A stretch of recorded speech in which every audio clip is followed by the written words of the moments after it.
Selamat datang kembali di channel saya Dok Vansa. Untuk kali ini kita akan membahas tentang sebuah topik, yaitu demam. Jadi apa itu demam?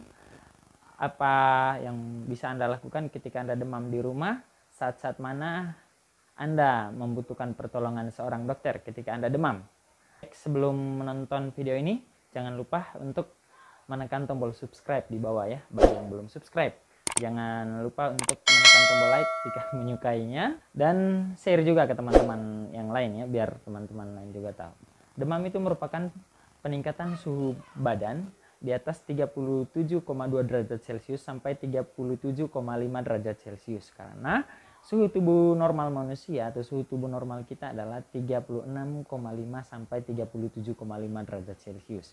Jadi seorang dikatakan demam jika mengalami peningkatan suhu di atas itu. Dari mana tahu 36 derajat Celcius, dari mana 37,5 derajat Celcius? Nah, akan diukur oleh termometer. Jadi kalau menurut saya, teman-teman wajib mempunyai termometer di rumah supaya jika Anda sedang mengalami demam, Anda bisa mengukurnya sendiri. Nah, demam ini sendiri merupakan suatu proses yang sangat kompleks ya. Secara singkat, proses terjadinya demam itu terjadi karena dimana ketika ada benda asing, ketika ada mikroorganisme asing yang masuk ke dalam tubuh kita, baik itu virus, bakteri, dan lain sebagainya, maka tubuh akan melakukan perlawanan dengan mengeluarkan zat-zat tertentu, yaitu saya sebut saja namanya pirogen. Nah, pirogen ini akan mengakibatkan suatu proses yang lebih lanjut, akan mengeluarkan respon yang pada akhirnya itu berupa peningkatan suhu tubuh. Apakah demam ini merupakan suatu penyakit? Tidak. Demam ini merupakan suatu pratanda atau suatu tanda yang diberikan oleh tubuh bahwa tubuh dalam keadaan tidak baik. Bahwa tubuh sedang melakukan perlawanan. Jadi demam itu bukan merupakan sebuah penyakit, tapi demam itu merupakan tanda bahwa tubuh kita dalam keadaan tidak baik-baik saja. Nah, demam ini sendiri tidak semata-mata disebabkan oleh penyakit infeksi, tetapi bisa oleh karena dan keadaan lain, seperti kita kekurangan asupan cairan atau kita kehilangan cairan dalam jumlah yang banyak dari dalam tubuh kita. Misalnya minumnya kita kurang hingga mengakibatkan kita dehidrasi, atau oleh karena perubahan suhu yang sangat drastis, misalnya dari suhu tinggi ke suhu yang sangat rendah, atau dari suhu yang sangat rendah ke suhu yang sangat tinggi, maka tubuh akan melakukan regulasi berupa demam untuk menjaga keseimbangan di dalam tubuh kita. Demam itu ada banyak tipe. Nah, saya akan menjelaskannya satu persatu. Ada demam dengan tipe septik. Nah, demam tipe septik ini ditandai dengan suhu tubuh akan berangsur-angsur naik pada malam hari, kemudian akan turun pada pagi harinya. Nah, tetapi tidak akan mencapai suhu tubuh yang normal. Nah, jika dia mencapai suhu tubuh yang normal, maka disebut dengan demam hektik. Nah, tipe demam seperti ini itu biasanya akan muncul keluhan tambahan seperti keringat dan juga menggigil. Nah, itu yang disebut dengan demam septik. Tipe demam yang lain adalah demam remiten. Nah, demam remiten ini adalah demam dengan adanya penurunan suhu badan setiap hari, namun tidak sampai mencapai titik normalnya, yaitu 37,5 ya. Dan tipe demam yang ini perbedaan suhunya jika kita catat itu adalah sekitar 2 derajat, tetapi tidak sedrastis pada demam septik ya. Kemudian tipe demam yang berikut adalah demam intermiten. Nah, demam intermiten ini di mana suhu badan itu akan turun beberapa jam ke titik normal dalam satu harinya ya. Jadi dalam satu hari itu dia beberapa jam dia akan turun sampai ke batas yang normal. Namun sesewaktu dia akan naik kembali ke keadaan demam lagi. Ada tipe demam demam kontinu. Nah, demam kontinu ini adalah penaikan suhu badan dengan tidak terlalu drastis naiknya, tapi hanya satu derajat. Tapi begitu pula dengan turunnya juga tidak terlalu drastis, tapi hanya 1 derajat. Itulah tipe demam kontinu.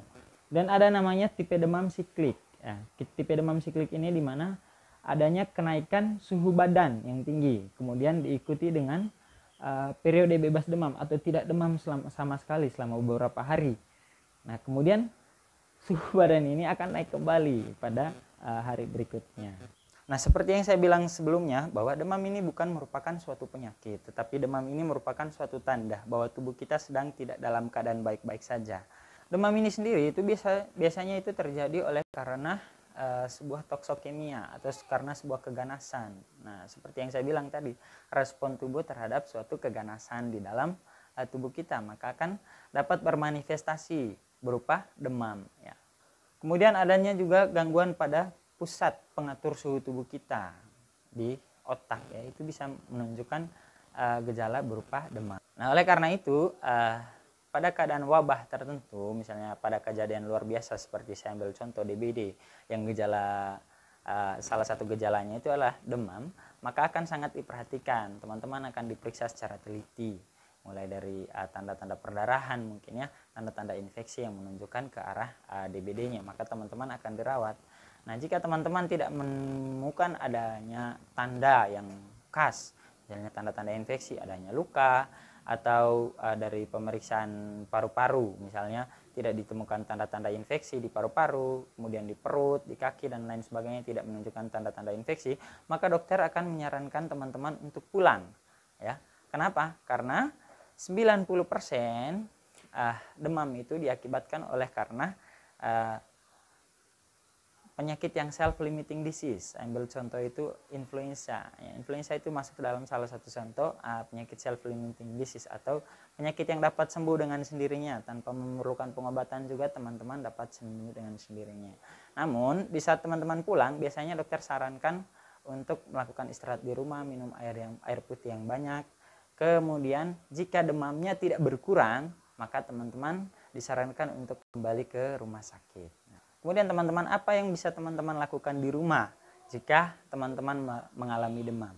Baik, transfer panas dari tubuh kita itu dapat terjadi melalui beberapa proses atau beberapa cara. Yang pertama itu melalui proses konduksi. Ya, konduksi itu melalui proses sentuhan langsung ya dari suatu benda ke benda yang lain, di mana perpindahan panas dari dalam tubuh kita itu dapat berpindah dari suhu tubuh kita yang tinggi ke suatu benda yang dingin. Saya ambil contoh itu tindakan kompres. Nah, apa maksud dari tindakan kompres? Nah, kompres yang kita lakukan itu dilakukan supaya suhu tubuh kita dapat berpindah dari tubuh kita yang panas ke kain yang kita pakai untuk kompres yang lebih dingin. Nah, itu namanya perpindahan secara konduksi. Namun kompres apa yang disarankan?